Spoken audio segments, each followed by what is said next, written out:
History मेरा विषय है, 1% मुझे आता है। 2024 में मैं प्रयागराज से भाजपा से ही टिकट मांग रहा था। तो जब मैं इलाहाबाद से मैंने मांगना शुरू किया तो उन्होंने कहा कि आप कैसरगंज चले आओ। प्रयागराज बोलो, प्रयागराज। नहीं जी, हम तो इलाहाबाद में पढ़े हैं तो हम इलाहाबाद अभी बोलेंगे, प्रयागराज की चर्चा बाद में करेंगे। चाचा, मैंने प्रयागराज में पढ़ाई की है, बोल दिया। अब अब आप खुश? अरविंद केजरीवाल भी नहीं पहुंचे वहां पे। अच्छा, वो तो वहाँ पे आए थे समर्थन देने जंतर मंतर पे। झारखंड के बच्चे इंतजार करते रहे। मैं बोलता हूँ उनको, मैसेज करता हूँ कि सर आप प्लीज झारखंड चले पर आओ। आपकी तो सुनते ही नहीं है, आपने कहा। नहीं, मैं राय तो दे दूंगा ना, आपके कहने पे मैं उन्हें एक बार राय दे दूंगा कि जनता आपसे, लोग चाहते हैं कि आप जब विरोध करते हो, आप सच के साथ हो, आंदोलन के साथ हो, तो आप वहां भी चले आओ। देश को 10 साल के लिए या तो एक स्टालिन चाहिए, या एक माओ चाहिए, और या एक एडोल्फ हिटलर चाहिए। भारत के लोग बहुत अच्छी तरह जानते हैं कि हिटलर जैसा शासक आता है तो वो प्रजा कैसी होती है जो हिटलर बनाती है, स्टालिन जैसा शासक आता है तो वो प्रजा कौन सी होती है जो स्टालिन बनाती है, और करोड़ों लोग जो मारे जाते हैं वो प्रजा ही होती है। जैसा कि आपने, कृष्ण का देश है, राम का देश है, हम राम राज्य की कल्पना कर सकते हैं। बिल्कुल, राम राज्य अगर नहीं आएगा, राम राज्य ही आना चाहिए। तक्षशिला और नालंदा के बिना भारत महान नहीं था। अगर 48 में पैदा हुआ तो वो महान क्या था? बिल्कुल बिल्कुल।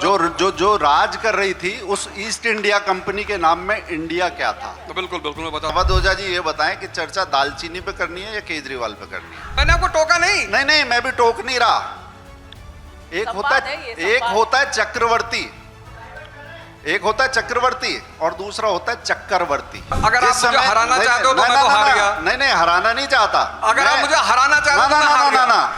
बहुत बहुत स्वागत आपका। एक बार फिर जोरदार तालियों से हम अवध ओझा का स्वागत करें।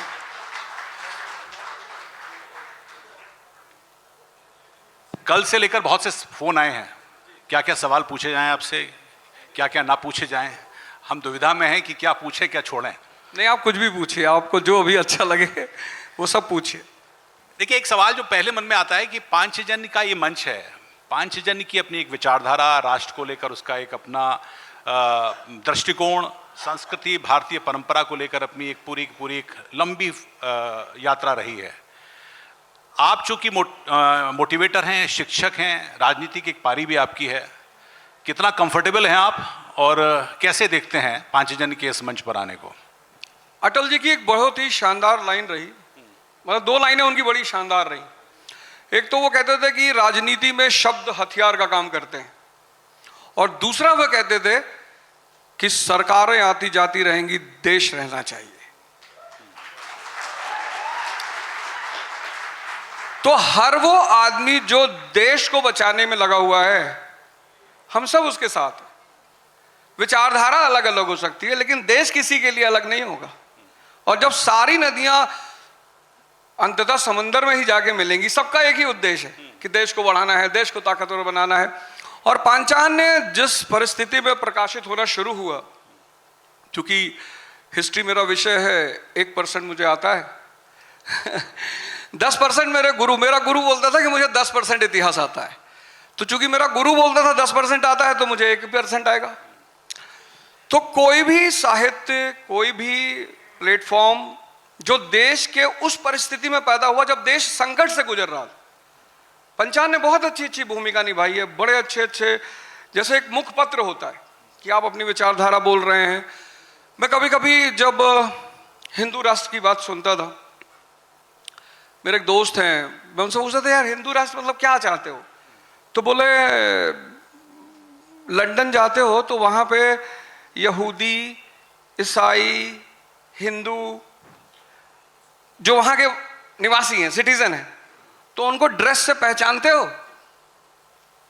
मैंने कहा नहीं, सब एक ही ड्रेस पहनते हैं। बोला क्यों? मैंने कहा यार ड्रेस तो ज्योग्राफी पे डिपेंड करता है। बोले बस यही हिंदू राष्ट्र है, कल्चर सबका एक होना चाहिए, फेथ अलग अलग हो सकता है। तो अगर ऐसी विचारधारा है सबको एक्सेप्टेबल है। तो मतलब ये कैंसिल कल्चर वाली जो विचारधारा है उसके उलट अगर हम कहें कि नेशनलिज्म, भारतीय परंपरा, संस्कृति की एक पहचान, तो ये बातें तो चूंकि पांचजन्य करता है, आरएसएस करते हैं, भाजपा करती है, तो इसके नज़दीक पाते हैं, मतलब इस हिसाब से कहा जाए तो? बिल्कुल पाते हैं भाई आप अटल जी का शासन देखिए, गोल्डन क्वाड्रिलैटरल और उसके बाद प्रधानमंत्री ग्राम सड़क योजना, उसने रूरल इकोनॉमी को कितना बूस्ट दिया। अगर हम उनके पूरे काल को देखें, अटल बिहारी वाजपेयी जी के काल को, पाकिस्तान जो हमारा हमेशा से शत्रु रहा है, उन्होंने उसको भी सौहार्दता दिखाई कि भाई तू क्यों भीख मांगने पे उतारू है। राष्ट्र जब पैदा होते हैं, जब भी जर्मनी पैदा हुआ 1871 में, इटली पैदा हुआ 1870 में, जापान पैदा हुआ 1867 में, अमेरिका पैदा हुआ 1787 में, और ये जितने राष्ट्र पैदा हुए सबको एक बात क्लियर थी कि अगर नवजात राज्य को राजनीतिक शक्ति बनना है तो सबसे पहले उसे आर्थिक शक्ति बनना पड़ेगा। आप देखो अमेरिका की स्थिति, 1787 में 13 स्लम बस्तियां हैं, हमसे बुरी स्थिति। जब हम पैदा हुए 1947 में और जब अमेरिका पैदा हुआ 1787 में, हमसे बुरी स्थिति है यूनाइटेड स्टेट्स ऑफ अमेरिका की। उसको तो पता ही नहीं था कि वो राष्ट्र बनने जा रहा है, और आज वो सुपर पावर है।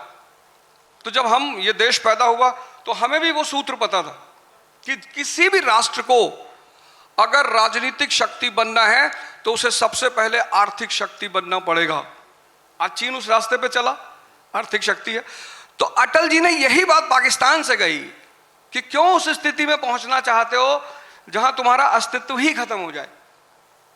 कितनी बड़ी बात है, मतलब दुश्मन को सौहार्दता दिखाना, उसे विकास की बातें करना, उसे अपने साथ जोड़ना, साथ में लाना। लाहौर बस यात्रा, ये बात अलग है कि उन्होंने अपनी आदत के अनुसार हमारे साथ फिर वही व्यवहार किया, फिर धोखा किया।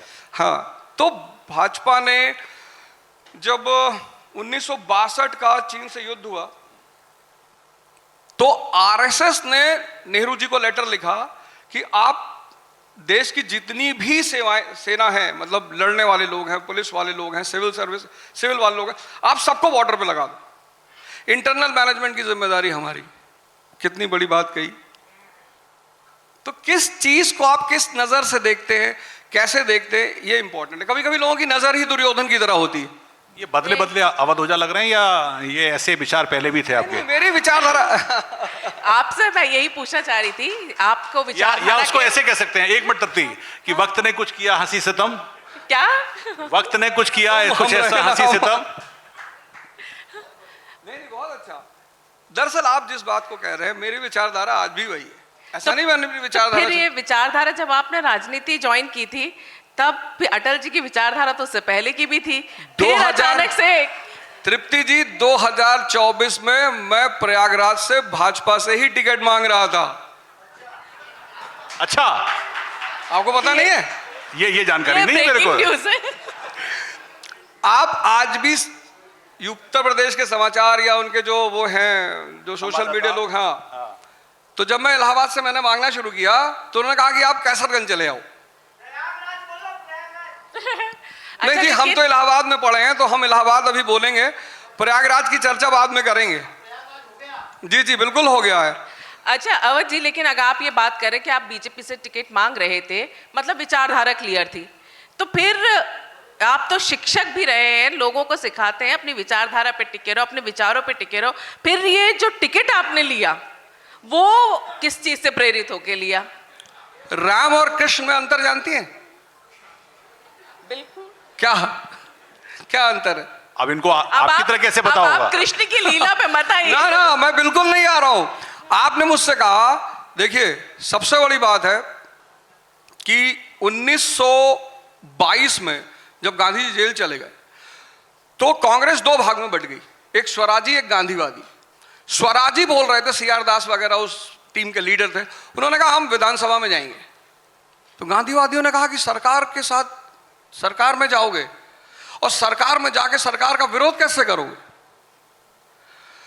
तो उन्होंने कहा हम सरकार में जाएंगे और सरकार को बताएंगे कि कौन कौन से काम किए जाने चाहिए जो सरकार के हित में हो, राष्ट्र के हित में हो, व्यक्ति के हित में हो, समाज के हित में हो। आप राजनीति करने नहीं जा रहे हैं, आप योगदान देने जा रहे हैं। तो उस तरह से तो आप राजनीति किसी भी पार्टी से कर सकते हैं। इस उद्देश्य से जैसा मेरा मानना यह है, इतिहास में जो मैंने पढ़ा है, मैंने ऐसे ऐसे राष्ट्र पढ़े जिनका कोई वजूद ही नहीं था। हम ही पैदा हुए 1947 में, जब तो भारत के पास खाने को नहीं था। अमेरिका ने जो हमें गेहूं दिया PL480, वो अपने सुअरों को खिलाता था। वो वहां से हमने यात्रा शुरू की। आज हम अनाज एक्सपोर्ट करते हैं। सिर्फ अनाज नहीं एक्सपोर्ट करते, हम सैटेलाइट, जर्मनी की सैटेलाइट डेल्फी, उसको भारत ने लॉन्च किया। तो एक अच्छी यात्रा हमने पूरी की। तो मेरा उद्देश्य सिर्फ इतना था कि अगर मैं सौभाग्य से, चूंकि इलाहाबाद, चाचा बुरा मत मानिएगा चूंकि इलाहाबाद से मैं पढ़ा लिखा हूं, ग्रेजुएशन किया, वहां रहा मैं। और इलाहाबाद वो जगह है जिसने जीवन में मुझे एक नई दिशा दी। मैं स्कूल में कभी पढ़ा नहीं, मेरे टीचर हमेशा समझाते रहे पढ़ लो। मैंने कहा क्यों? बोले पढ़ लोगे तो नौकरी लग जाएगी। नहीं, वो तब तो मैंने सोचा भी नहीं था, टीचर बन जाएंगे। तो मैंने कहा नौकरी करनी नहीं है। तो बोले नौकरी नहीं करोगे तो शादी नहीं होगी। तो मैंने कहा मास्टर साहब, शादी धनुष तोड़ने से होती, नौकरी वोकरी से नहीं होती है। अच्छा।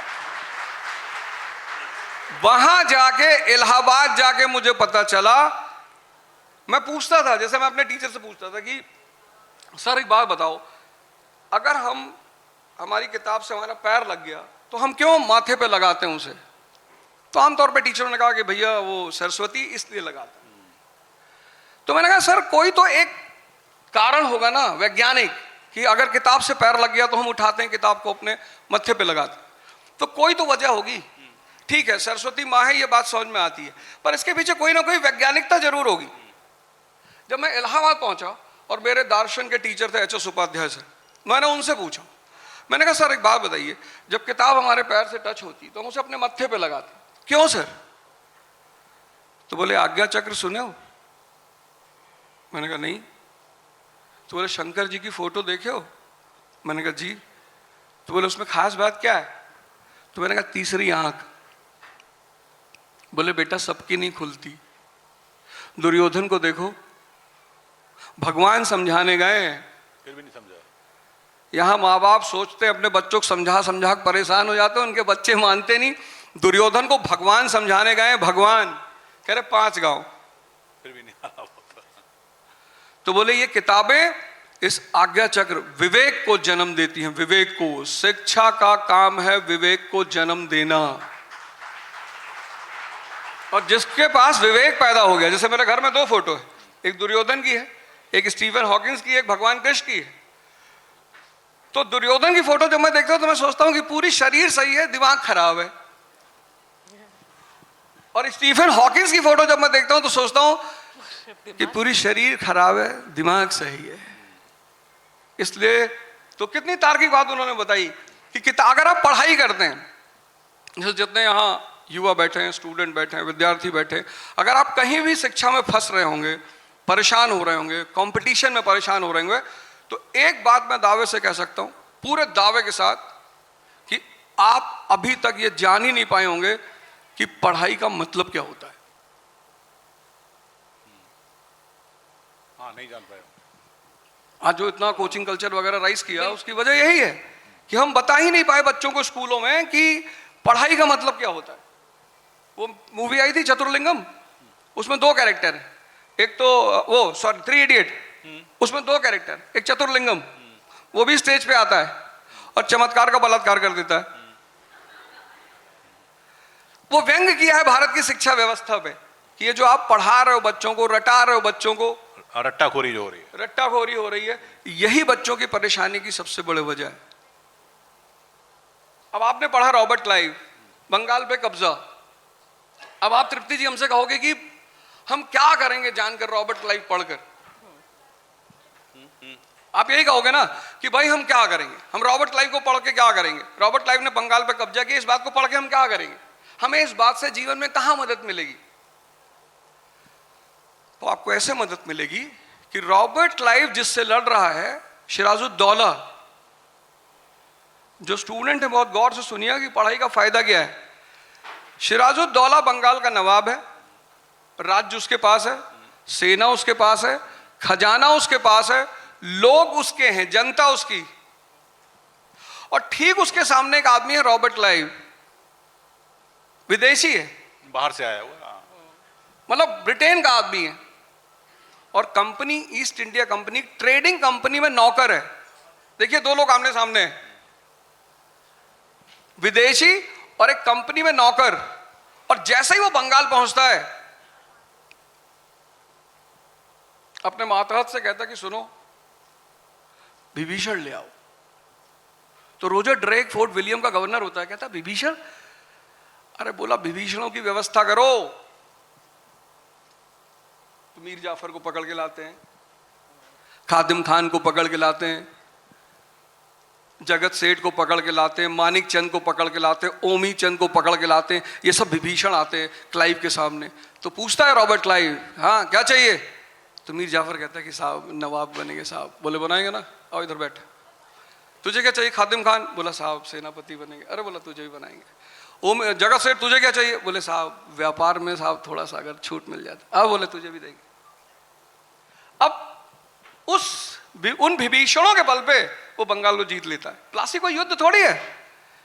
तो आपने जब इस विषय को पढ़ा तो एक बात आपने सीखी कि दुश्मन से सीधे युद्ध से पहले विभीषण का पास में होना बहुत जरूरी है। तो आज युवक सिर्फ इसलिए परेशान है क्योंकि वो शिक्षा को सीधे उन्नति से जोड़ते हैं। शिक्षा और उन्नति के बीच में दो बहुत बड़ी चीजें हैं। पहली मनन। जब आप पढ़ते हैं तो आपको मनन करना ही है। तो शिक्षा नहीं, पर इसमें मैं एक डिसएग्री करूंगा। ये तो आपका विजडम हुआ, आपने शिक्षा पढ़ी, आपने बहुत पढ़ा, उसके बाद पढ़ा रहे हैं, तो एक आपका सेंस डेवलप होता है विजडम का, तब आप ये सब इंटरप्रिटेशन निकालते हैं। बिल्कुल।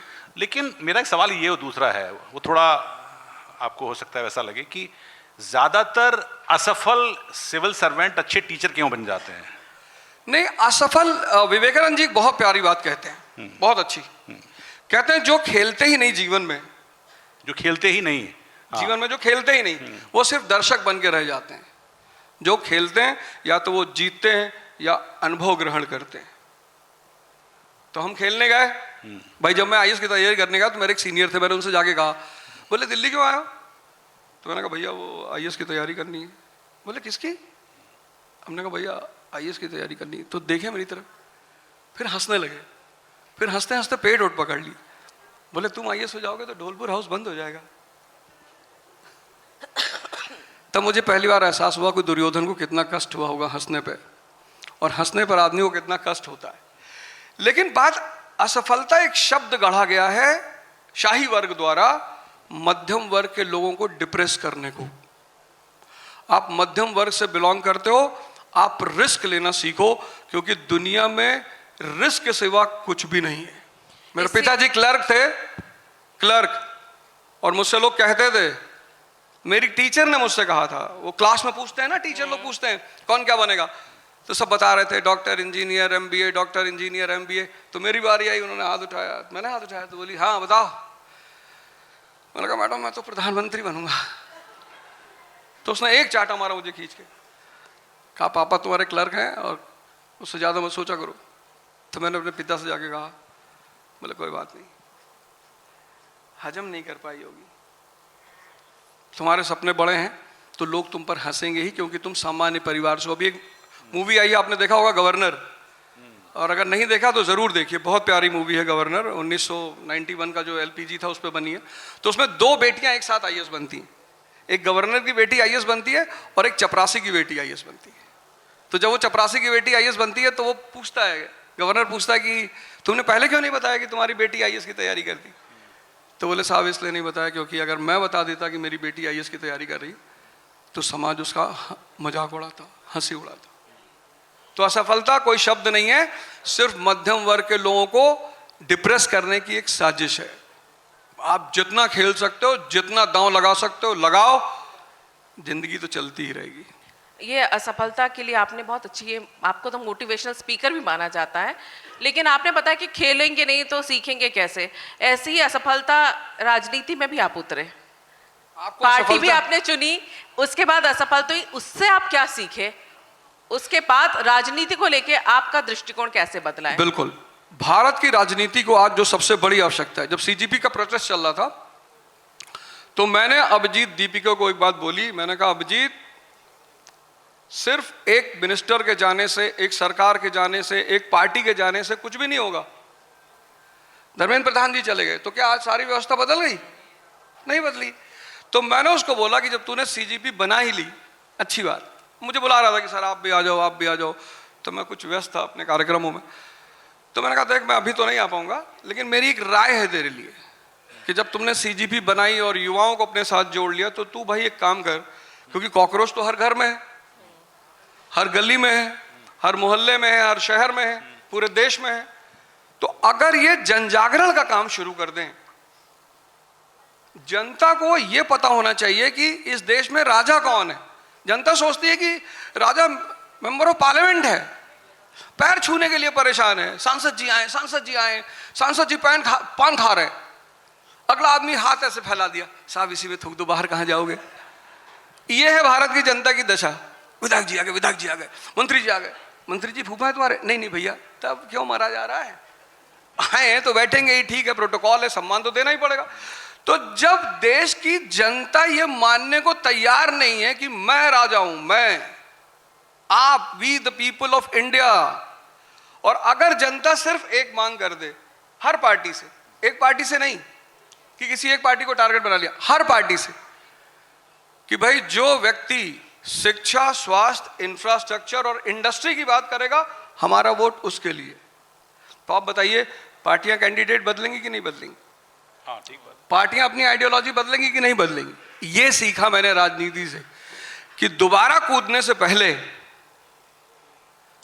इरादा है? नहीं मैं एक बात कह रहा हूं मैं एक बात कह रहा हूं। और किधर है? इस बार टिकट कहां से मांगेंगे? नहीं, और नहीं, किससे?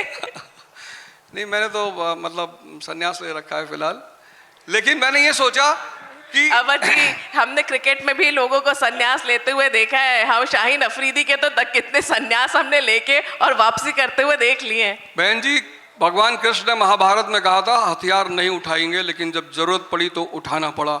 बात जरूरत की होती है, बात शपथ की नहीं होती, बात जरूरत की होती है। तो अगर ऐसी कोई जरूरत पड़ी तो हम भी रथ का पहिया उठाकर भीष्म पितामह की तरफ भागेंगे जरूर, अगर ऐसा कोई समय आएगा तो। एक चीज अभी आपने चूंकि कॉकरोच जनता पार्टी का जिक्र किया, इस समय देश में एक तरह का मतलब डिस्कशन है, पूरा का पूरा एक तरह से डिबेट है। वो लोग हैं जो कि कहते हैं कि ये भटके हुए लोग हैं और विदेशों से फंड ले रहे हैं, कुछ लोग कहते हैं कि नहीं बड़ी जेन्युइन आवाज़ है। फिर डिवीजन ये है कि झारखंड में तो आप गए नहीं, आपने सिर्फ वहाँ पर किया, प्रधानमंत्री ने इसको अलग तरह से लिया, फिर डिबेट चल रही है। इस पूरे खेल को आप कैसे देखते हैं? वाकई जनता की आवाज़ लगी आपको, या फिर आपको लगता है कि कुछ लोग हैं जो संभवतः पॉलिटिकली मोटिवेटेड हैं और सरकार ने जिस तरह से हैंडल किया इसको? नहीं, मैं आपको बताऊं, देखिए अगर आप धरातल पर जाकर देखें तो कोई ऐसा नहीं कि बीजेपी गवर्नमेंट आने से सारी समस्याएं पैदा हुई। जब मैं ग्रेजुएशन कर रहा था इलाहाबाद में, 1990 की बात बता रहा हूं, तो मेरे सामने भी ये प्रस्ताव आया था। तब तो बीजेपी की सरकार थी नहीं, तो मेरे सामने भी प्रस्ताव आया था कि 5-10 लाख रुपए खर्चा कर दो तो डॉक्टर बनवा दें। मैंने कहा कैसे? बोले पेपर मिल जाएगा। मैंने कहा वाह, ये तो हम सब ने देखा है। सबने 90 के दशक से तो हम भी देखे हैं। तो कोई ऐसा थोड़ी कि आज की बात है कि यही सरकार। तो युवाओं की जो समस्या है वो बिल्कुल जेन्युइन है एकदम। कहीं ना कहीं इस देश का युवा बहुत परेशान है, और सबसे ज्यादा परेशान नौकरी की वजह से नहीं है, सबसे ज्यादा परेशान दिशा न होने की वजह से। हमारी शिक्षा का काम, मैंने फिर वहीं से मैंने शुरू किया था कि शिक्षा का काम क्या है? विवेक पैदा करना। चाइना है, ऐसी कौन सी क्लास है जिसमें एआई सिलेबस नहीं है? आप अगर सिलेबस को समय के हिसाब से नहीं ले चलोगे, जैसे आज हमारा हर बच्चा जो 9th में है, तो 9, 10, 11, 12, अगर वो 9, 10, 11, 12 4 साल AI, chat GPT, cloud, Gemini, ये सब सिखाया जाए, तो 12th के बाद कहीं ना कहीं तो उसको कमाने का साधन बनेगा। आप वही पढ़ा रहे हो, वही हिस्ट्री की किताबें चला रहे हो, वही पॉलिटी की किताबें चला रहे हो, वही चंद्रगुप्त मौर्य पढ़ा रहे हो, वही अकबर तो चलिए आपने हटा दिया, बड़ा अच्छा किया, लेकिन आप समय के साथ क्यों नहीं चल रहे हो? तो यहां इस देश का युवा, आप सोचो जब एमएससी किया हुआ लड़का चपरासी के फॉर्म भरता है, तो इसका मतलब नौकरी की बात नहीं है, दिशा की भी बात है। क्योंकि जो आदमी एमएससी करके रखा है मैथ से, वो सिर्फ 9, 10, 11, 12 को ट्यूशन पढ़ा देगा तो कम से कम 50,000 रुपये महीना कमाएगा। जैसे यहां मैं देख रहा हूं बड़े सारे स्टूडेंट्स बैठे हैं, तो अगर किसी को लगे कि मेरी पढ़ाई 15 साल बहुत अच्छी हुई तो मुझे बताइएगा जरूर, ऐसे मत जाइएगा। वैसे यहां पर कितने लोग अवध ऊर्जा से असहमत रहते हैं? बहुत ही कम संख्या है। ये बड़ी अच्छी बात है। असहमति के बिना आपका अस्तित्व ही नहीं है। जिसके दुश्मन ही ना हो वो तो मुर्दा हुआ। दुश्मन भाई, इस 1 अरब 50 करोड़ के देश में अगर 1 लाख लोग आपको गाली नहीं देते तो आप मरे हुए हैं। जब डेड बॉडी पड़ी होती, कितना भी बुरा आदमी, लोग कहते भैया स्वर्गवासी हो गए। अपराधी था तो भैया स्वर्गवासी हो गए। तो जब अपराधी को भी स्वर्गवासी कहा जाता है तो सिर्फ मुर्दों के दुश्मन नहीं होते। आपके दुश्मन अगर नहीं है तो आप मरा हुआ व्यक्तित्व हैं। आपको भीख मांगने की तैयारी करनी चाहिए। ये मैं नहीं कह रहा हूं, मेरे पिताजी कहते थे ये। अच्छा, आपने चूंकि सीजेपी की अभी अनुराग बात कर रहे थे, इस प्रोटेस्ट के दौरान ये भी कहा गया कि इसे कुछ पॉलिटिकल विपक्षी पार्टियों ने हाईजैक किया। एक तो आपकी पुरानी पार्टी पे भी नाम लगा, जिससे आप लड़े थे, शिक्षा मंत्री की ही सीट से आप भी लड़े थे और शिक्षा पे ही बात हो रही थी। क्या आपको वाकई में लगता है कि इस प्रोटेस्ट को पार्टियों ने, विपक्षी पार्टियों ने हाईजैक करने की कोशिश की? और क्या आपने अपनी पुरानी पार्टी को कोई कभी नसीहत दी कि भैया अब मैं शिक्षक हूं, ये बच्चों का मामला, इसमें राजनीति ना लाएं? मैं राय सिर्फ उन लोगों को देता हूं जो मुझसे राय मांगने आते हैं। मैं सबको राय नहीं देता। आपसे कभी मांगी नहीं उन्होंने? पहली बात। दूसरी बात, सीजेपी के प्रोटेस्ट में अगर ये विपक्षी पार्टियां नहीं जाती तो उनका आंदोलन और मजबूत होता। अगर ये विपक्षी पार्टियां नहीं जाती, ये लोग नहीं जाते, तो उनका आंदोलन और मजबूत होता। और जिस बात को मैंने मैसेज करके लिखा था कि देख भाई, ये देश ऐसा है डेमोक्रेटिक, तुम समझ ही रहे हो डेमोक्रेटिक। बोले हाँ मैं जान रहा हूं। मैंने कहा सरकार को यह पता लगना चाहिए कि कितनी संख्या में लोग नाराज हैं, क्योंकि सारा खेल तो संख्या का है। सारा खेल तो संख्या का है। तो मैंने कहा कि जब 1920 में असहयोग आंदोलन शुरू हुआ तो हजारों लोग सड़क पे आ गए। ब्रिटिश पार्लियामेंट को इस बात का भरोसा नहीं हुआ कि इतने लोग कहां से आ गए, क्योंकि 1920 में देश तो था ही नहीं, राष्ट्र तो था ही नहीं। 90% लोग अशिक्षित थे, 90% लोग गरीब थे। और उस परिस्थिति में जब 90% लोग गरीब और अशिक्षित थे और राष्ट्र नहीं था, तब गांधी जी ने जन आंदोलन छेड़ा और हजारों लोग सड़क पे आए। तो ब्रिटिश पार्लियामेंट ने कहा कि ये कैसे संभव हुआ, ये कैसे लोग आ गए, मारो इनको। तो वाइसरॉय ने कहा कि मार नहीं सकते सर। वाइसरॉय ने कहा, भारत के वाइसरॉय ने कहा कि सर मार नहीं सकते सर। बोला क्यों नहीं मार सकते? बोले सर ये हमारे लिए प्रार्थना कर रहे हैं सर। भाई आपके घर पे एक आदमी भीख मांगने आया और आपके दरवाजे से चिल्ला चिल्ला के कह रहा है कि बहन जी आपका बेटा देश का प्रधानमंत्री हो जाए, एक रोटी दे दो। तो आप रोटी भले ना दो, आप उसे मारोगी तो नहीं ना। तो ये जित सत्याग्रही थे, ये भजन गा रहे थे, ईश्वर अल्लाह तेरे नाम, इनको सद्बुद्धि दे भगवान। और 2 साल आंदोलन चला, कोई मार नहीं खाया।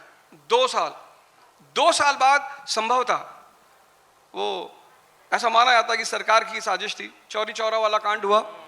22 पुलिस वालों के साथ पुलिस थाने को जला दिया गया। वो सरकार पे हमला था। तो आप सरकार पे हमला करेंगे तो सरकार तो रिटेलिएट करेगी। जैसे ही थाना जला, 22 पुलिस वाले मरे। गांधी जी को एहसास हो गया कि अब तो देरी हो गई, पैलेट गन चलेगी। गांधी जी ने कहा एंड ऑफ द मूवमेंट, आंदोलन खत्म। अंग्रेजों ने कहा क्यों?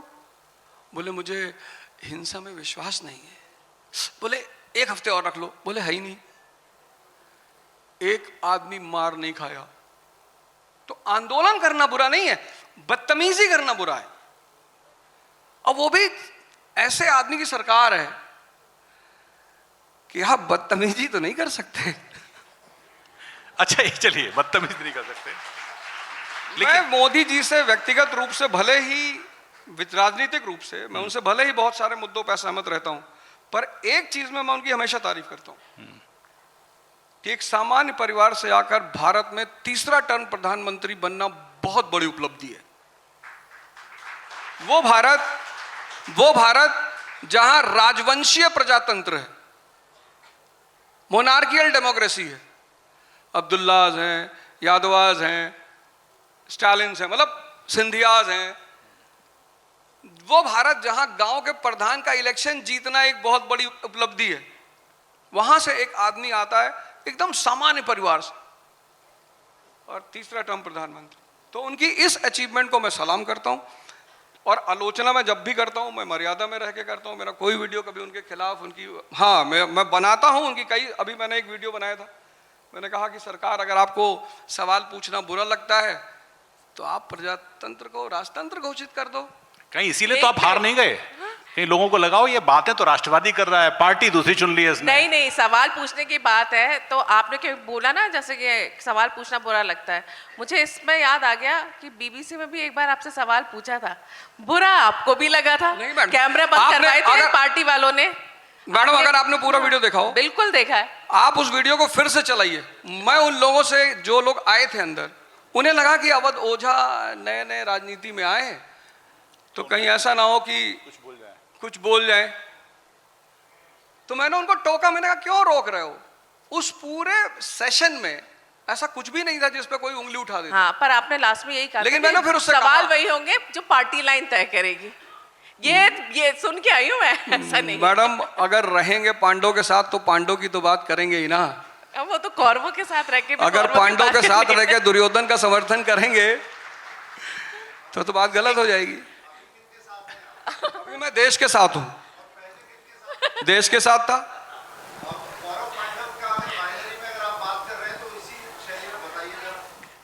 आप भाई साहब दिल्ली तो आते ही होंगे? दिल्ली में ही रहते हैं। अच्छा, दिल्ली में रहते हैं जी। आप कभी वहां के जो सरकारी स्कूल हैं कभी जाइए जरूर।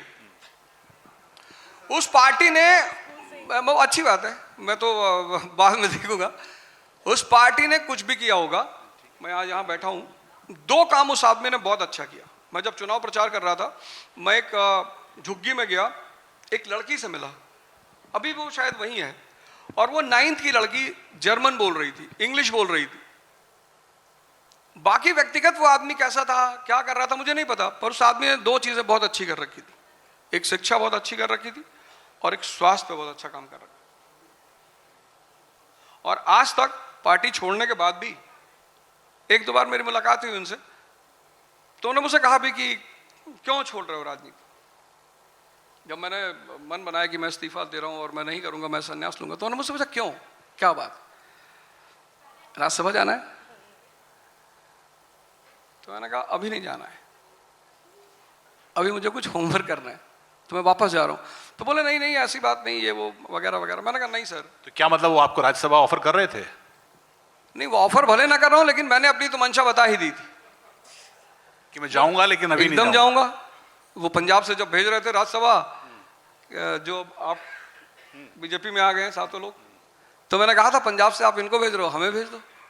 व्यक्तिगत कहा था मैं, ये सब लाग लपेट वाली बातें नहीं करता कि नहीं। साहब तो वो धनवान अवध ओझा को ऑफर कर रहे थे या पार्टी के प्रति आपके प्यार को कर रहे थे?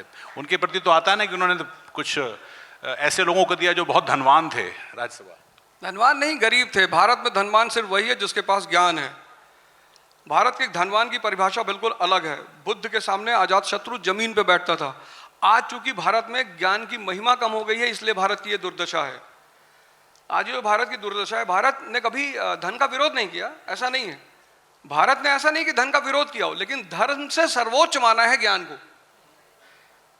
न चौरहार्यम न भरत भाज्यम न राज्यहार्यम न च भारकार वे करते वर्धते एवं नित्यम विद्या धनम सर्वधनम प्रधानम।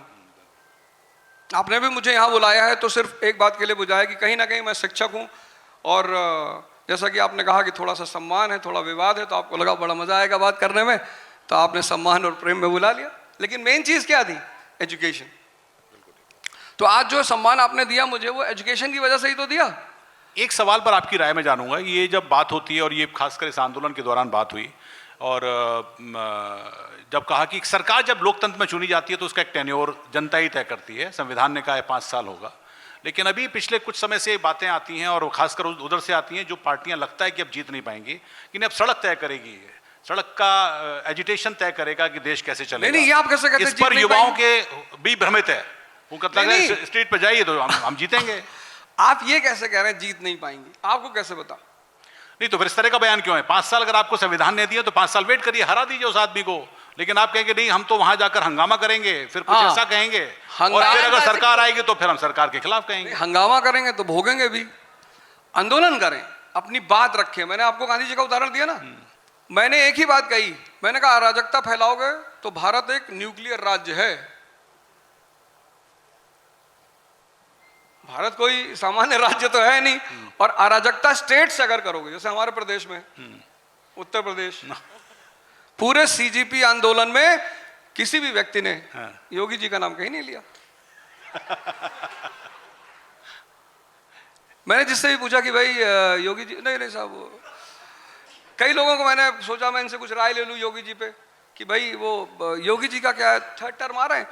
एक जितने भी शॉट्स अभी बन रहे हैं ना, आप देखो किसी भी शॉट्स में कोई नहीं कह रहा है कि गवर्नमेंट रिपीट नहीं होगी। अगर कह दिए गवर्नमेंट रिपीट नहीं होगी तो पता लगा घर ही गायब हो गया, बैडमिंटन कोर्ट बन गया कि यहाँ वर्मा जी कहाँ रहते थे, नहीं रहते थे, नहीं 10 साल पहले बैडमिंटन कोर्ट था यहाँ। तो जब आदमी, अच्छा, और ये दशा क्यों आई है, ये जो स्थिति आई है, ये भारत की जनता की वजह से ही आई है। ये जो आज स्थिति आई है, सरकार को इतना स्टर्न एक्शन लेना पड़ता है, वो इसीलिए आता है क्योंकि इस देश की जनता, अभी आज सुबह मेरे साथ एक साहब बैठे थे, तो मैंने उनसे कहा कि 29 का जब चुनाव आएगा तो फिर वही जाति धर्म पे वोट दोगे? तो बोले और किस पे दें? जिस देश की जनता बजट नहीं समझती 80%, भाई जब आप बजट समझोगे कि सरकार जो पैसा लेती है जनता से टैक्स के रूप में, वो कहां कहां खर्चा करती है, तभी तो आप डिसाइड करोगे कि कैसी सरकार है। आपको पता ही नहीं, आपको पता ही नहीं। आपका नौकर है, आपने उसे 20,000 रुपए दिए, जाओ सामान ले आओ, आपने हिसाब नहीं लिया, और ये चीज साल भर चलती रही, 2 साल चलती रही, तो वो पैसा इधर उधर करेगा कि नहीं करेगा? भारत की जनता को पता ही नहीं कि वोट किस पे देना है।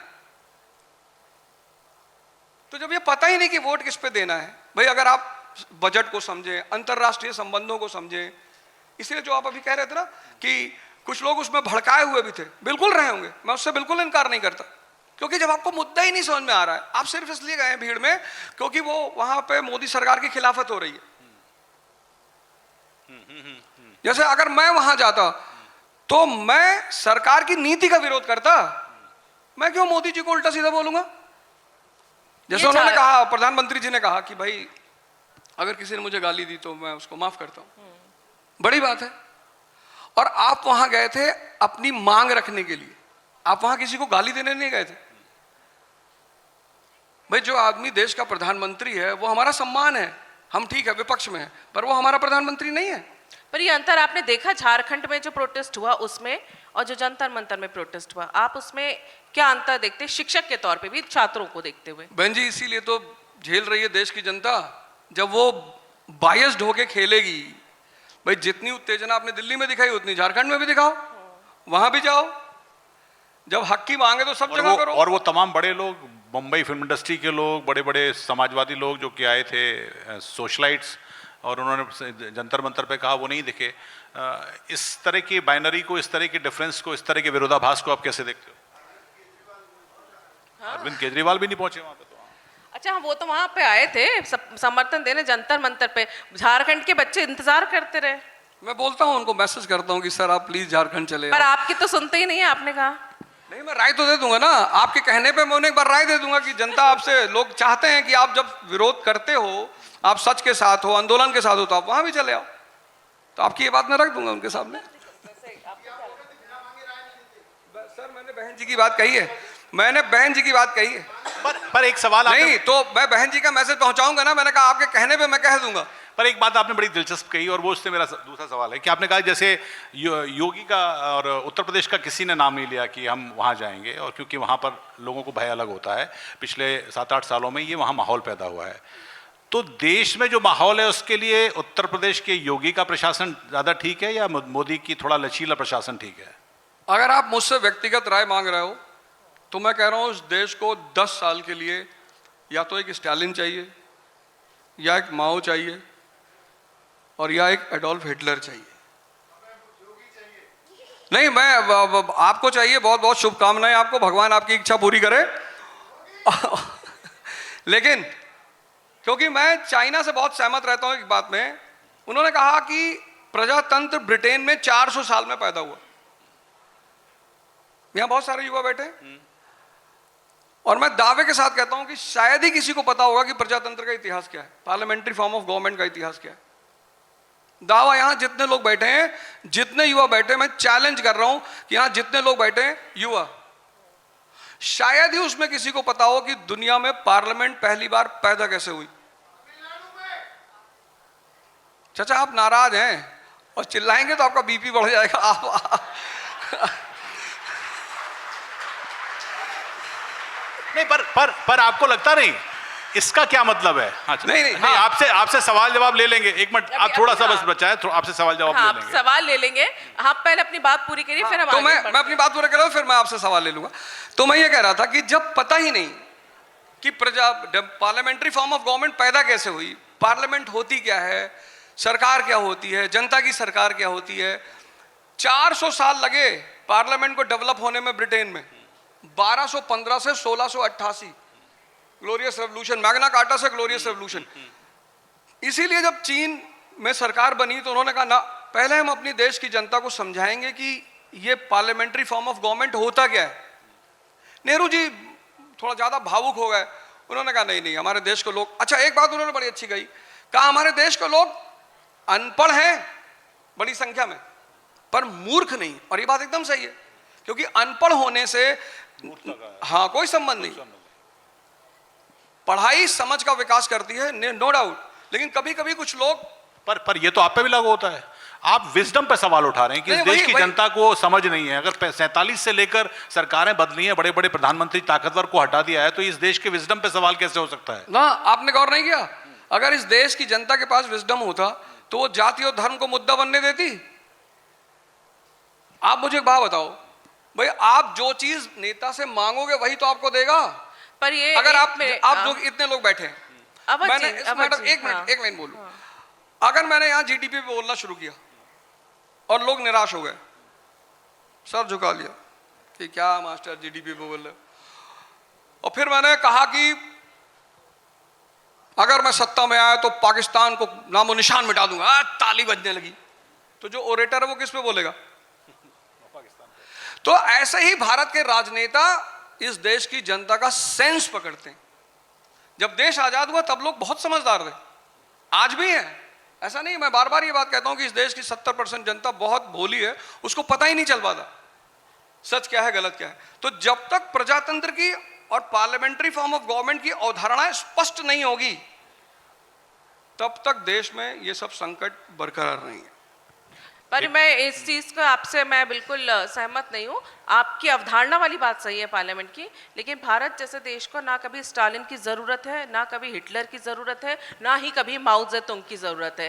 क्योंकि भारत के लोग बहुत अच्छी तरह जानते हैं कि हिटलर जैसा शासक आता है तो वो प्रजा कैसी होती है जो हिटलर बनाती है, स्टालिन जैसा शासक आता है तो वो प्रजा कौन सी होती है जो स्टालिन बनाती है, और करोड़ों लोग जो मारे जाते हैं वो प्रजा ही होती है। तो भारत की जनता इतनी अपनी बुद्धिमत्ता रखती है कि उसे ये पता है कि प्रजातंत्र को कैसे समझना है, लेकिन डिक्टेटरशिप उसे कभी भी मंजूर नहीं होगी। और जैसा कि आपने, कृष्ण का देश है, राम का देश है, हम राम राज्य की कल्पना कर सकते हैं लेकिन स्टालिन और हिटलर की कल्पना नहीं कर सकते अपने देश में। मैम बहुत अच्छी बात आपने कही कि हम राम राज्य की कल्पना करेंगे, बहुत बढ़िया बात, लेकिन जो लोग राम राज्य की कल्पना कर रहे हैं उनमें उन लोगों को रामचरितमानस की 4 चौपाई नहीं पता होगी। आपको मैं एक बात छोटी सी बोलता हूं, फिर मैं बोलूंगा। सुग्रीव जी भी रामचंद्र जी के साथ थे, विभीषण जी भी थे, नलनील भी थे, हनुमान जी को ही भगवान क्यों माना जाता है? कोई हमारा युवा साथी बताएगा? 5 किताब गिफ्ट करके जाएंगे। सुग्रीव भी थे भगवान राम के साथ, विभीषण भी थे भगवान राम के साथ, नलनील भी थे भगवान राम के साथ, अंगद जी भी थे भगवान राम के साथ, लेकिन भगवान सिर्फ हनुमान जी को माना जाता है।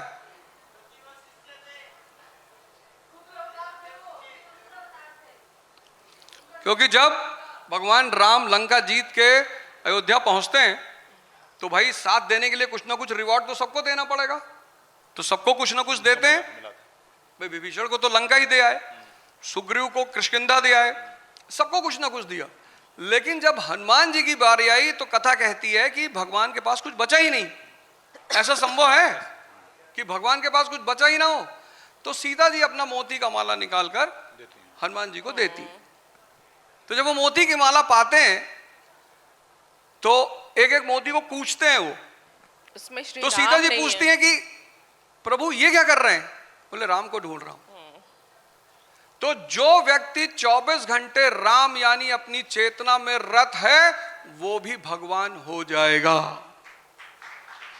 इसीलिए हनुमान जी को कलयुग का देवता कहा जाता है।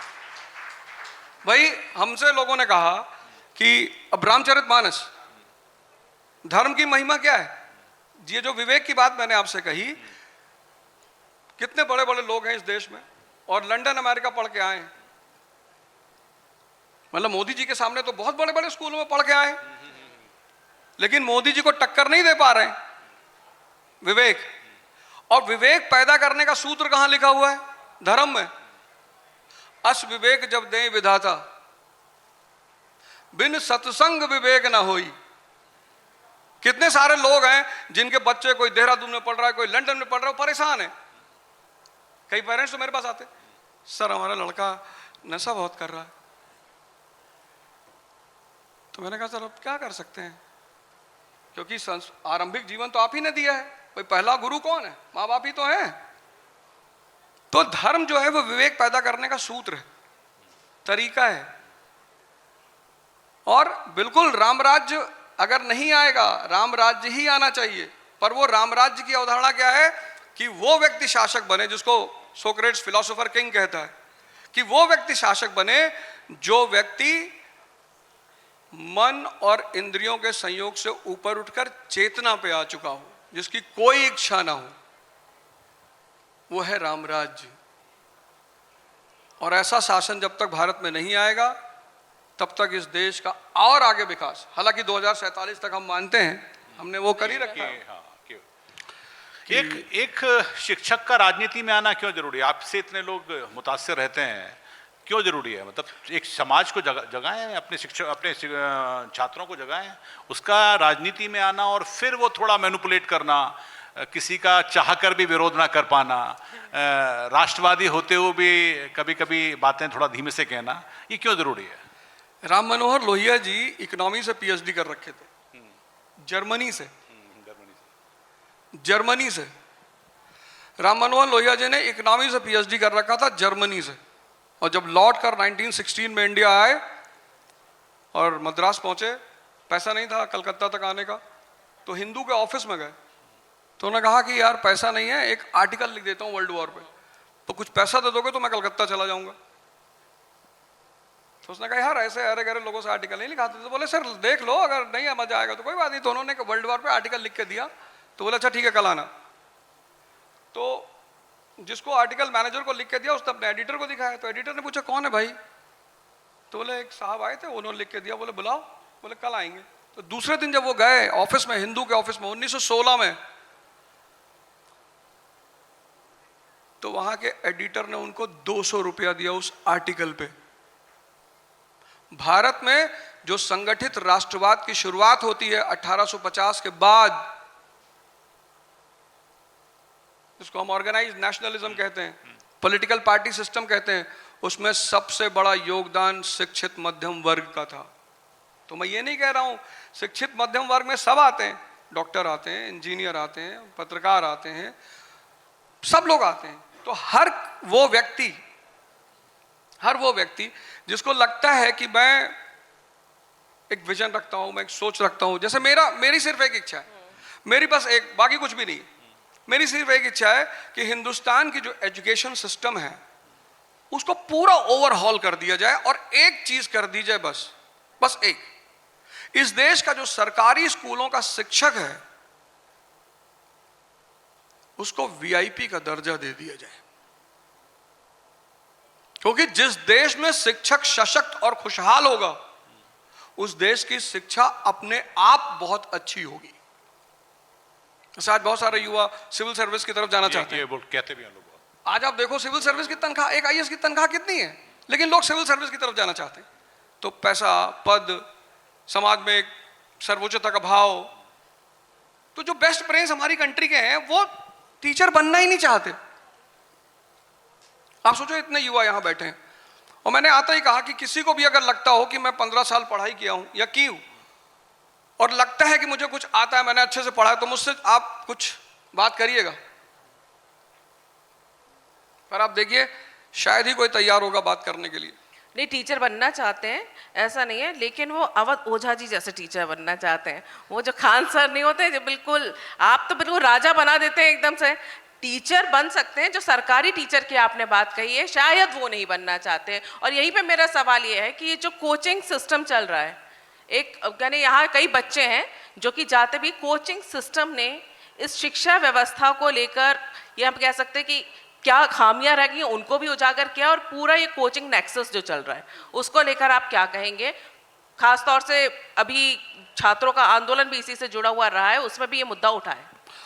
अगर आप किसी 1960 बैच के आईएएस ऑफिसर से मिले तो वो कोचिंग नहीं गया था।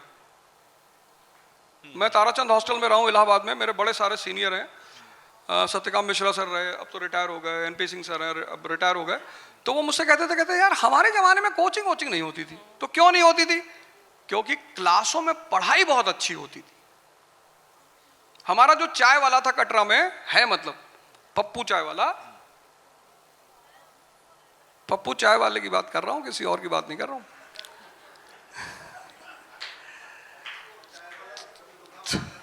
ये तो दोनों विरोधाभास है, सही कहा। पप्पू और चाय वाला इस देश में तो विरोधाभास कटरा है। में मैं बताऊं, इलाहाबाद में एक जगह है कटरा में चौराहा है, तो वहां पे हम लोग सब चाय पीने जाते थे। तो हमसे कहता था वो, आज भी जब मैं उससे मिलता हूं तो कहता भैया जब आप लोग बैठते थे ना, हमें आज भी मध्य एशिया, पश्चिम Asia, India America, Sri Lanka, India America के रिलेशंस पता है। अब के जो युवा आते हैं उनकी चर्चा ही अलग है। सलमान खान शादी क्यों नहीं कर रहा है? अबे तो तेरे पेट में दर्द क्यों हो रहा है? ना करे, हमसे क्या लेना देना। आज शिक्षा में 3 चीजें खो गई। एक मनन खो गया, एक चर्चा खो गई, डिबेट। शिक्षा तभी आपको बहुत सशक्त बनाएगी। पढ़ना, जैसे ये पेट है ऐसे ये भी पेट है। जैसे आप यहां हजम करते हो ऐसे आप यहां भी हजम करते हो। तो जब आप कोई चीज पढ़ते हो, मनन करते हो, 20% हजम हो जाता है। फिर जब आप उस पर डिबेट करते हो, लेकिन इंडिया में डिबेट तो ईगो पे लेते हैं लोग, जैसे हम आप लोग बैठे हैं तो चर्चा ही तो हो रही है, बहस बात ही तो हो रही है। लेकिन इंडिया में चर्चा का मतलब है कि हम झगड़ा करेंगे। जैसे आजकल बहुत सारे टीवियों पे होता है, एक दूसरे को मारने उठ जाते हैं लोग। तो दूसरी चीज है चर्चा। आप जो भी पढ़ते हो अगर आपस में आप डिबेट करोगे, आप देखना 50% आपका ज्ञान बढ़ेगा। और तीसरी चीज शिक्षा में है दान। जैसे आपने पढ़ा, आपको न्यूटन का पहला नियम समझ में आ गया, तो आप कोशिश करो कि आप अपने किसी जूनियर को, अपने किसी साथी को उसको समझा दो। क्योंकि धन बांटने से कम होता है, लेकिन ज्ञान बांटने से बढ़ता है। तो ये 3 चीजें अगर युवा करने लगे तो आप फिर से वही एजुकेशन सिस्टम पैदा हो जाएगा। शिक्षक इतने डिवोटेड होते थे, जैसे मेरे प्रोफेसर थे उपाध्याय सर, तो वो पर्सनली कहते थे कि फिलॉसफी तुम्हारा ऑप्शन है ना? जी सर, आ जाना, बैठ के बात करेंगे। तो जब शिक्षक ही इतना करता था तो बाहर कोचिंग की क्या जरूरत है? और फिर हमारे सीनियर्स, मतलब सीनियर मतलब भगवान, पिता, बड़ा भाई। जो लोग हॉस्टल में नहीं रहे हैं उनको शायद हॉस्टल का कल्चर नहीं पता, लेकिन हॉस्टल में रहना अपने आप में जीवन में एक बड़ी उपलब्धि थी। तो सीनियर्स पढ़ाते थे, टीचर्स पढ़ाते थे, माहौल ऐसा होता था। अब तो वो सारी चीजें खत्म हो गई। और जो रही सही कसर बची थी, एक हमारे तरफ कहावत है कि जोन रहा खुरपी में धार, वहु लगे बुधई लोहार। तो जो कुछ रही सही कसर बची थी वो इस मोबाइल ने ले ली। और मैं आपसे बैठा हूं, बात कर रहा हूं, पर आप मेरे पास, मैं मोबाइल नहीं रखूंगा, क्योंकि मोबाइल एक सबसे खतरनाक काम कर रहा है, बहुत खतरनाक, जिसको शायद आज के युवाओं को अंदाजा नहीं है। आपके सोचने की क्षमता को खत्म करते जा रहा है वो। और एक समय ऐसा आएगा जब आप, क्योंकि महाभारत तो सबके जीवन में, ऐसा थोड़ी अर्जुन के जीवन में था, हम सब अर्जुन हैं। तो जिसको ये जीवन महाभारत है, यानी चुनौतियां, दुख नहीं। दुख मतलब किसी घर में कोई डेथ हो गई, वो दुख है। और चुनौतियां जीवन में हर समय आएंगी, हर पल आएंगी। बस जिसके पास कृष्ण है वो महाभारत जीतता चला जाएगा। अभी कुछ दिन पहले ही तो हमने गुरु पूर्णिमा मनाई। इस देश का सबसे प्रमुख त्योहार है गुरु पूर्णिमा। वही तो रास्ता देगा, वही तो रास्ता बताएगा। तो जिस दिन वो फिर से शुरू हो जाएगा, वो वैसे विश्वविद्यालय विलियम बेंजामिन फ्रैंकलिन, उसने सिर्फ कॉफी हाउस खोल के अमेरिका को आजाद करा दिया क्योंकि डिबेट करता था। तो जिस दिन ये सारे माहौल फिर से पैदा हो जाएंगे, कोचिंगें बंद हो जाएंगी। तो फिर अगर ऐसा कहा जाए कि अगर क्लासों में, विद्यालयों में अगर शिक्षा व्यवस्था खत्म हुई तो फिर कोचिंग सेंटर्स पैदा हुए समाज ने, फिर लोगों में। लोग तो ये कहते हैं कि संभवतः बहुत से कोचिंग सेंटर्स का भी हाथ हो सकता है इस पूरे पेपर को लीक कराने में। तो अगर ये शिक्षा व्यवस्था नहीं सुधरी तो क्या आपको लगता है कि पेपर लीक, चाहे सरकारें कोई भी रहें, सुधर पाएंगी कभी? देखिए, कोई भी देश तब भी महान बनता है जब उसकी शिक्षा व्यवस्था अच्छी होती है। भारत महान था तक्षशिला और नालंदा की वजह से। चीन के लोग भारत पढ़ने आते थे। आज हमारे बच्चे चीन मेडिकल पढ़ने जा रहे हैं, हमारे बच्चे अमेरिका पढ़ने जा रहे हैं, जर्मनी पढ़ने जा रहे हैं। जिनके पास कम पैसा है वो यूक्रेन पढ़ने चले जाते थे, और कम है तो रशिया पढ़ने चले जाते थे। क्या भारत में मेडिकल कॉलेजों की कमी है?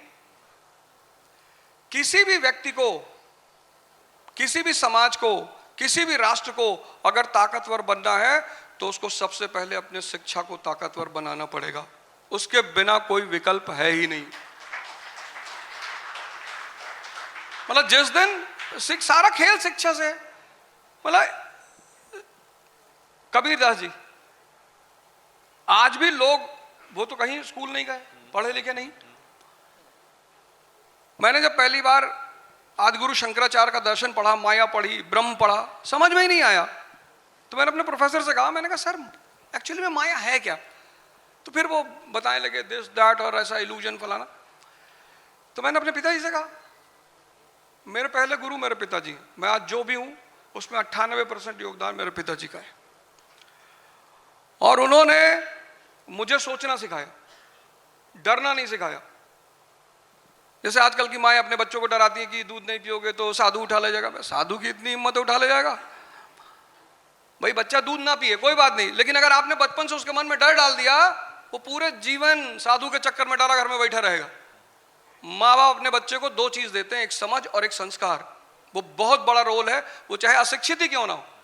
मेरे पिताजी बहुत नहीं पढ़े लिखे, लेकिन वो, तो मैंने उनसे पूछा, मैंने कहा पापा ये बताओ ये माया क्या है? तो बोले यार तुम कबीरदास जी को पढ़ो। तो कबीरदास जी ने एक दोहा इतना प्यारा बोले, माया छाया एक सी बिरला जाने कोई। छाया बन तो रही है पर है नहीं। तो जिस देश में ज्ञान का इतना बड़ा सम्मान रहा हो कि एक आदमी जो जुल्हा के घर में पैदा हुआ वो इतना सम्मानीय है, किसकी वजह से? ज्ञान की वजह से। तो ये देश दोबारा जब भी महान बनेगा उसकी पृष्ठभूमि ज्ञान ही होगी, उसकी बैकग्राउंड ज्ञान ही होगी। आप में से कोई भी नहीं चाहता कि पाकिस्तान पढ़ने चले जाए, अफगानिस्तान पढ़ने चले जाए। अगर आपके मन में पढ़ने की इच्छा है तो हार्वर्ड, ऑक्सफोर्ड। यहाँ पे काफ़ी छात्र भी हैं, युवा भी हैं, कई और भी यहाँ पर हमारे अतिथिगण भी हैं। कई सवाल पूछना चाहते हैं अवध ओझा जी से, जैसा कि मुझे सूचना मिली है। तो मैं इसको ओपन करती हूँ सेशन को। जो भी अपने सवाल पूछना चाहते हैं अपने हाथ ऊपर करें और मैं चाहूँगी कि माइक उन तक पहुँचाया जाए। नमस्कार। असहमत वाले जरूर पूछ लें एक सवाल। अवध, बिल्कुल पूछें। अवध सर को, क्योंकि मैं भी इतिहास का छात्र रहा हूँ और आई थिंक अवध सर भी जानते हैं। एक दो दिन की मैंने आपसे ली थी। सनवर सर आप जानते भी हैं, और विजय के साथ मिला था मैं, विजय महबूब। अच्छा जी। मेरा सवाल यह है कि आपने जैसे फरमाया कि 1947 में देश पैदा हुआ, तो देश तो पहले ही पैदा हो गया था सर, क्योंकि वो तो एक राजनीतिक आज़ादी हमें। जो सनवर जी ने बोला, आप लोग जब अवध जी लपेटना शुरू करते हैं ना तो इनके विरोधाभासों को पकड़ना भूल जाते हैं। अवध जी ने बोला कि 1947 में राष्ट्र का जन्म हुआ जी। फिर आपको ले जाते हैं फिलॉसफी और चौपाई में। फिर बाद में बोलते हैं कि तक्षशिला और नालंदा के बिना भारत महान नहीं था। अगर 48 में पैदा हुआ तो वो महान क्या था? बिल्कुल बिल्कुल। जो राज कर रही थी उस ईस्ट इंडिया कंपनी के नाम में इंडिया क्या था? बिल्कुल बिल्कुल मैं बताता हूँ। जो 1488 में केप ऑफ गुड, मैं वही बता रहा हूँ, केप ऑफ गुड होप जिससे वो गए, वो गुड होप क्या थी।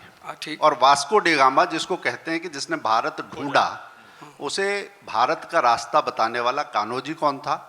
अमेरिका में कोलंबस जो पहुंचा ओहायो में भारत को ढूंढते हुए, वो किसकी तलाश कर रहा था। बिल्कुल बिल्कुल, एक एक करके। तो आपका पहला सवाल ये है कि भारत जब तक्षशिला नालंदा थी तो वो कौन सा भारत था। तो आप में से किसको पता है चक्रवर्ती की अवधारणा, तभी आप मेरा उत्तर समझ पाओगे। युवाओं की बात कर रहा हूं आपको मैं ऐसा है सर, मैं बोल रहा हूं। अरे सर, मैंने आपको टोका नहीं। नहीं मैं भी टोक नहीं रहा। एक होता है चक्रवर्ती, एक होता है चक्रवर्ती और दूसरा होता है चक्रवर्ती। ये आपने जो परिभाषा बताई है ऐसे ही है कि जब देखो सर, अगर आप मुझे हराना चाहते हो तो मैं तो हार गया। नहीं हराना नहीं चाहता। अगर आप मुझे हराना चाहते हो तो मैं हार गया। मैं एक बात कह रहा हूं। नहीं मैं प्रश्न करना चाहता हूं। बिल्कुल मुझे ये अवधारणा कुछ वैसी ही है कि अवध ओझा कहें कि जब मैं आम आदमी पार्टी की टिकट ली, मेरा डेट ऑफ बर्थ वही है। उससे पहले के अवध ओझा क्या थे। बिल्कुल, मैं तो मेरा जवाब तो भारत की भी सुनिए। आप मेरी जवाब तो सुनिए। आपने कहा मेरी बात में विरोधाभास है, प्रकृति में नहीं है। सूर्य दिन है तो रात है, पूरी बात सुन लीजिए। ये चक्रवर्ती जिस भारत की ये बात कर रहे हैं, उसकी अवधारणा अर्थशास्त्र में दी हुई है कि वो राजा जो 4000 योजन पर शासन करेगा वो चक्रवर्ती होगा। और भारत का पहला चक्रवर्ती सम्राट है अशोक, राष्ट्र नहीं है। इस गफलत में मत रहिएगा कि अशोक के समय भारत राष्ट्र है। वो चक्रवर्ती का सिद्धांत, और चक्रवर्ती का सिद्धांत पैदा क्यों हुआ ये भी मैं आपको बता दूं। संभावना ऐसा होगा अब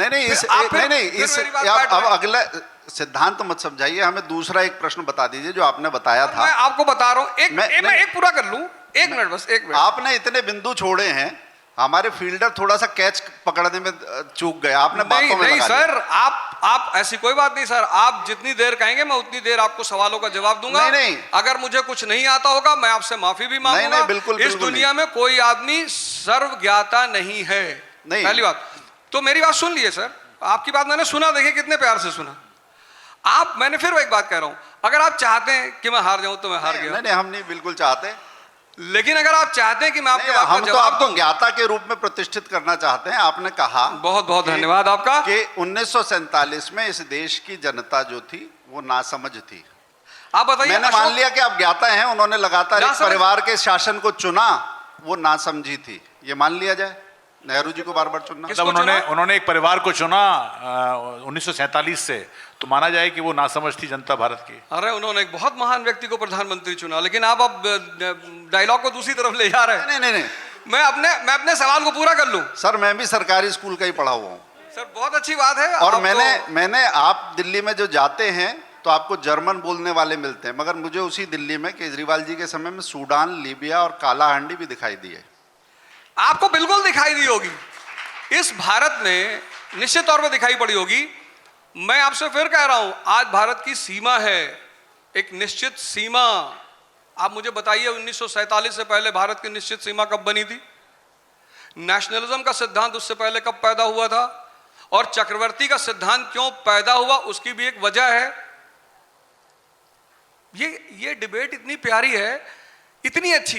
यही तो मैं कहता हूं कि डिबेट मतलब एक्सचेंज ऑफ इंफॉर्मेशन। तो अर्थशास्त्र कहता है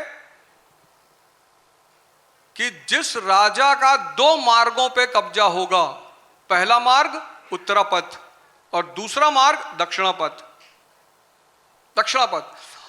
वो चक्रवर्ती सम्राट होगा। दक्षिणापथ पे कब्जा क्यों चाहिए? मसाला चाहिए। मसाले की मांग कहां है? पश्चिम में।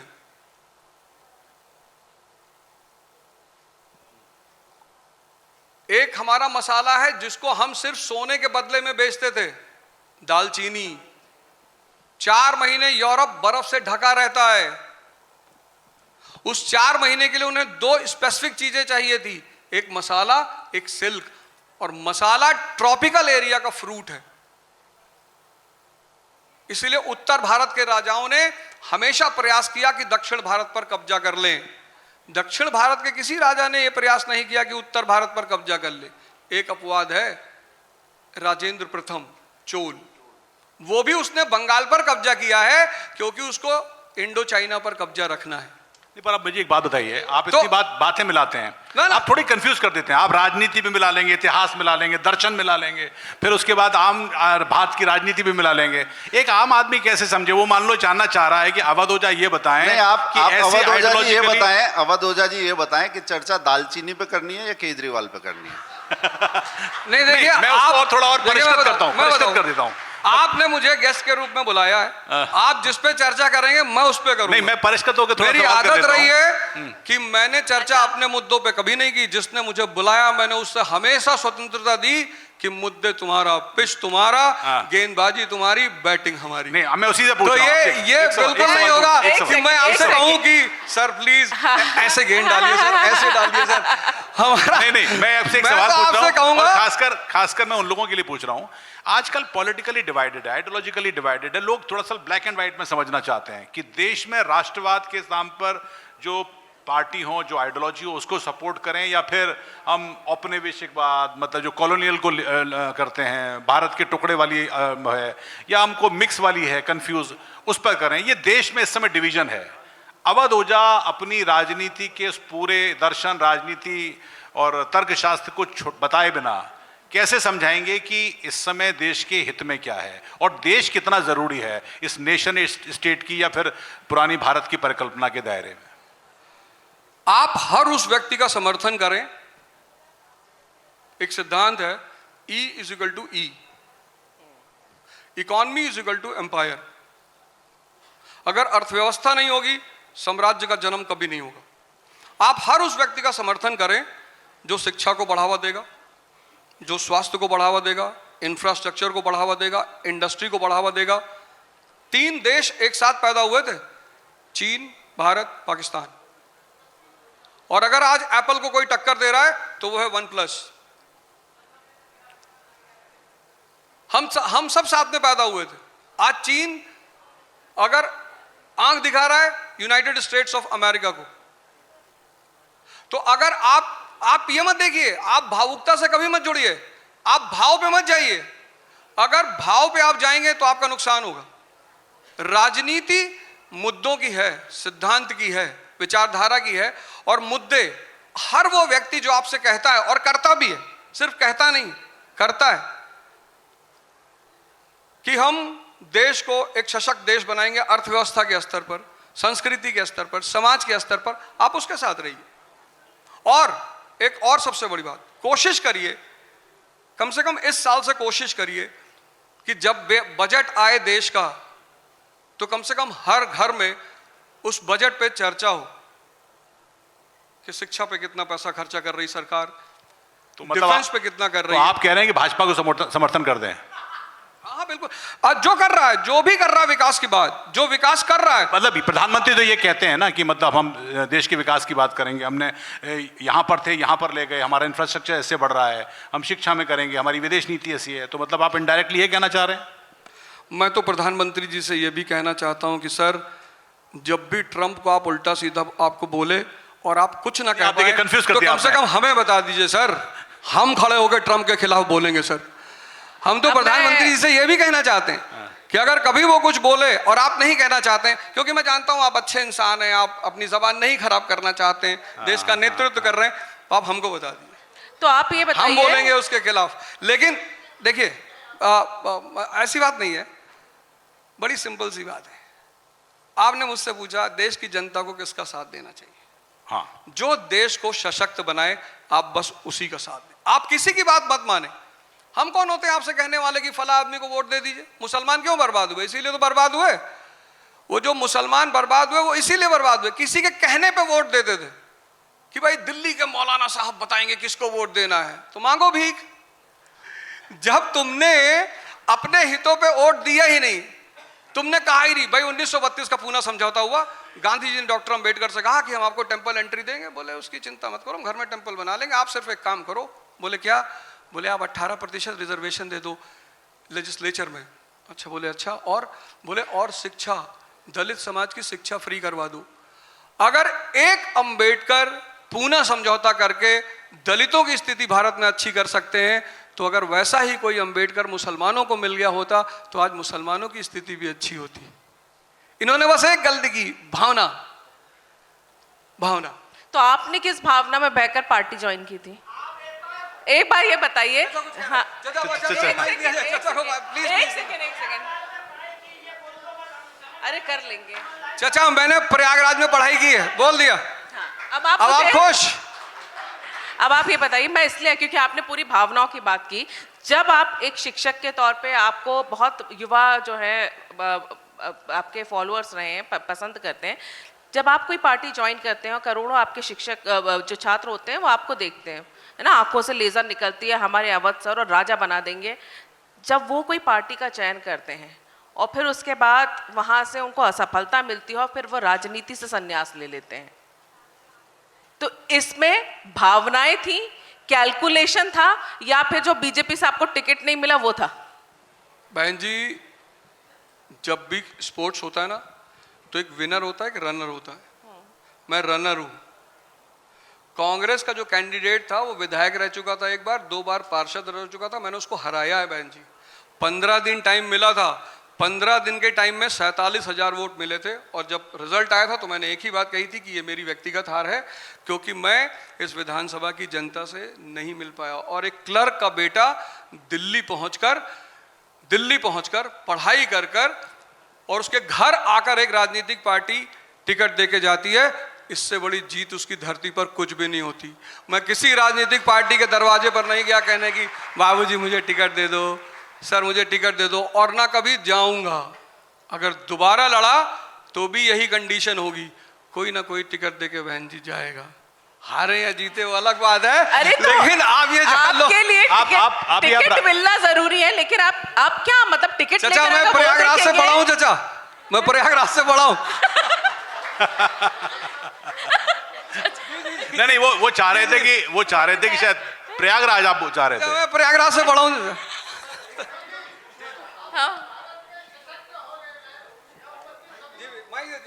एक थोड़ा सा माइक दे दें, 1-2 सवाल ले लेते हैं।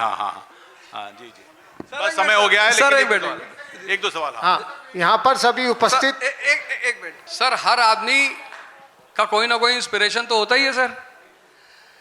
तो अगर वो कह सकते हैं मैं चाय बेचता था, तो मैं ही कह रहा हूं तो कौन सा बुरा कर रहा हूं सर? तो आप क्या चाहते हैं, मैं उनसे इंस्पिरेशन ना लूं, सिर्फ आप लें? ठीक है पवन जी। छोटा, हाँ प्लीज यहाँ पर उपस्थित सभी सुशासन के जागरूक व्यक्तियों को मेरा नमस्कार। आपने अपने संवाद में बहुत सारी बातों को मिक्स करके सबको कंफ्यूज करने की कोशिश करी, उसके लिए आपका साधुवाद। लेकिन आपने विकसित भारत होने के सपने में सबसे बड़ी रुकावट शिक्षण व्यवस्था को राजनीतिक व्यवस्था पे डाल दिया। तो मैं सिर्फ आपसे एक बात पूछना चाहूँगा जी कि आज़ादी के बाद जब भारत में शिक्षक को इतना सम्मान था, तो स्कूल के टीचर, कॉलेज के टीचर स्कूल में ना पढ़ाकर घर पे ट्यूशन करके ये कोचिंग व्यवस्था को शुरू क्यों किया? और ये शिक्षण व्यवस्था को गिराने की जिम्मेदारी राजनीतिक व्यवस्था को देने की बजाय शिक्षण को ने क्यों नहीं दी गई? ये क्यों नहीं मानी जाती? ये और आपके साथ ही है ये, और आपने आज भारत की सबसे बड़ी धार्मिक आस्था का उपहास उड़ाते हुए कि धनुष तोड़कर शादी होती है, तो धनुष तोड़ के एक शादी हुई है जयपुर में, आज भी हजारों शादियां आज भी हो रही होंगी। कोई मुझे दूसरा एग्जाम देंगे, मैं आपसे प्रार्थना करूंगा हमारी धार्मिक आस्था का इस तरह उपहास ना बनाया जाए। सही एग्जाम्पल दीजिए, क्योंकि भारत में कितनी शादियां हर दिन होती हैं और क्या होता है ये आपको डाटा हिस्ट्री के है, शायद डाटा भी आता होगा। सर बहुत शादियां हो रही हैं, और जो स्वयंवर के बिना हो रही हैं, या तो उनको पहाड़ से नीचे फेंक दिया जा रहा है या नीले ड्रम में भेज दिया जा रहा है सर। तो आप बड़ी अच्छी बात कह रहे हैं, आपने बड़ी अच्छी बात कही सर। दूसरी बात, मैं आपको धन्यवाद देना चाहता हूं कि आपने मेरे लिए एक निर्णय लिया कि मैं लोगों को कंफ्यूज करता हूं। लेकिन मैं आपको बता दूं कि इस दुनिया में और खासकर इस देश में चारवाक, बुद्ध, महात्मा गांधी, सबको यही कहा गया सर कि कंफ्यूज करते हैं। मैं जब से यहाँ बैठा हूँ तब से मैंने बार बार एक बात कही कि यहाँ जितने युवा बैठे हैं वो मुझसे चर्चा कर सकते हैं, सवाल पूछ सकते हैं, शिक्षा पे बहस कर सकते हैं। पर किसी ने नहीं किया। जहां तक आपका सवाल कि आखिर शिक्षकों ने ट्यूशन पढ़ाना क्यों शुरू किया, क्योंकि इस देश में शिक्षा को लेकर मैकाले के बाद से शिक्षा को लेकर इतनी जागरूकता माँ बाप में है कि उनका बस चले। इस देश के पेरेंट्स जो हैं, दो चीजें उनकी बड़ी प्यारी, एक तो वो चाहते हैं कि बच्चा 1 साल का बच्चा अंग्रेजी बोले। नशा है पेरेंट्स को, नशा। मैं नहीं जानता आपके बारे में, लेकिन मैं बताऊं इस देश में नशा है कि मेरा बच्चा अंग्रेजी बोले। जो अंग्रेजी नहीं बोलता उसको वो कहते हैं बैकवर्ड है। और दूसरा नशा इस देश में है कि मेरे बच्चे का परसेंटेज कम से कम 101% तो 100 में आए ही। अगर 100 का 100 नहीं आ सकता तो 101 तो आए ही। सर और बहन जी एक मिनट, मैं पूरा कर लूं बहन जी। मेरे पिता का योगदान इतना है कि मुझसे कहते थे कि बेटा एक बात याद रखना कि सिर्फ योग्यता जीतती है दुनिया में, बाकी कुछ भी नहीं जीतता। जो बात 3 इडियट ने अब कही 5 साल पहले अपनी पिक्चर में, वो मेरे पिता 1974 से कह रहे थे। नहीं, पर एक बात योग्यता। तो ये जो पेरेंट्स हैं, पेरेंट्स, मैं ये कहना चाहूंगा कि अच्छी बात है, आप निश्चित, हर पिता माता चाहता है कि भाई मेरा बच्चा एक नाम कमाए, अच्छी पोजीशन पर जाए, अच्छी जगह पे जाए। लेकिन कम से कम आप ये समझें कि शिक्षा मतलब है क्या। मेरे पास पेरेंट्स आते हैं, आप बिलीव नहीं करेंगे, मेरे पास पेरेंट्स आते हैं, सर कोचिंग के अलावा भी पढ़ा दीजिए सर, एक्स्ट्रा फीस ले लीजिए सर। सर कोचिंग में बढ़िया पढ़ा रहे हैं सर, क्यों देंगे एक्स्ट्रा फीस? क्या जरूरत है उस एक्स्ट्रा फीस की देने की? कोई टीचर किसी पेरेंट्स के घर नहीं गया होगा कि हम आपके बच्चे को पढ़ा दें। इससे एक सवाल पैदा होता है जो उन्होंने कहा कि देखिए आपने बड़ी अच्छे से देखिए, फिर कंफ्यूज कर दिया आपने। उन्होंने कहा कंफ्यूज क्या करते, उन्होंने कहा कि क्या इस देश में शिक्षा, अगर माँ बाप इतने कंसर्न है तो टीचर पर आप ब्लेम क्यों नहीं देते हैं कि टीचर ने अपनी जिम्मेदारी ठीक से नहीं निभाई उसमें से? सर प्रणाम, मैं इसी में सवाल जोड़ती हूँ युवाओं की तरफ से। बिल्कुल बिल्कुल भाई जी, पीछे इसी में जोड़ती हूँ युवाओं की तरफ से। हमारी शिक्षा पद्धति को देखते हुए, मैं भी एक शिक्षाविद हूँ जी, प्लीज। आपने बात की पेपर लीक पर हुए प्रोटेस्ट की, उसमें आपने सीजेपी का जिक्र किया, अभिजीत दीपके को आपने सुझाव भी दिया, और वो ही प्रोटेस्ट युवाओं का दर्द था झारखंड में हुआ। क्या आपने उस समय अभिजीत दीपके को सुझाव दिया कि उसी प्रोटेस्ट का हिस्सा आज आप झारखंड जाके भी आवाज उठाइए?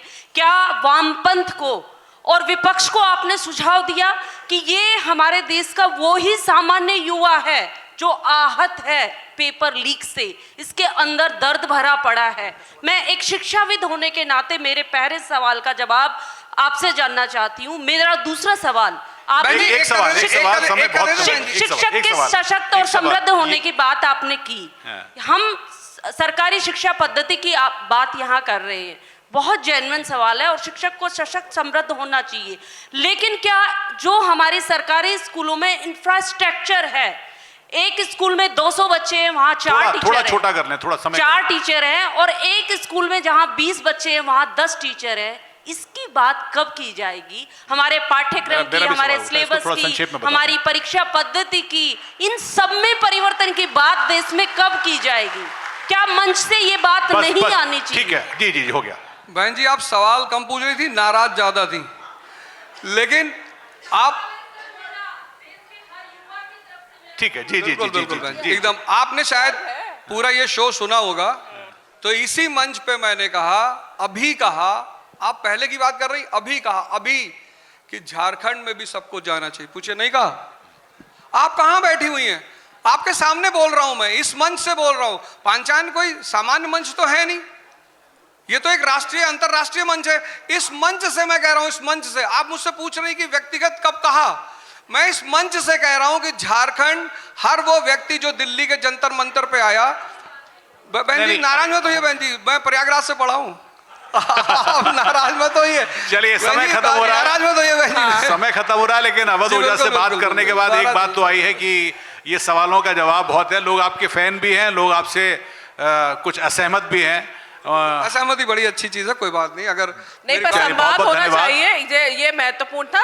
सहमति और असहमति के बीच में अगर बातचीत नहीं होगी तो चीजें एक तरफा हो जाती हैं। बिल्कुल। सुबह सुबह जब हमने ये कार्यक्रम शुरू किया तो हितेश शंकर ने एक बड़ी अच्छी बात कही थी, मुंडे मुंडे मतिर भिन्ना, यानी कि हम अगर भिन्न भी हैं किसी से मत में तो भी उसका स्वागत है। यानी कि मैनी मैन मैनी माइंड्स अंग्रेजी में कहावत भी है। अवध ओझा से आप सहमत हो सकते हैं, लेकिन हमने एक संवाद की प्रक्रिया खोली। बहुत बहुत शुक्रिया, धन्यवाद। बहुत यहाँ पर धन्यवाद आने के लिए। आपका अवध जी। बहुत बहुत थैंक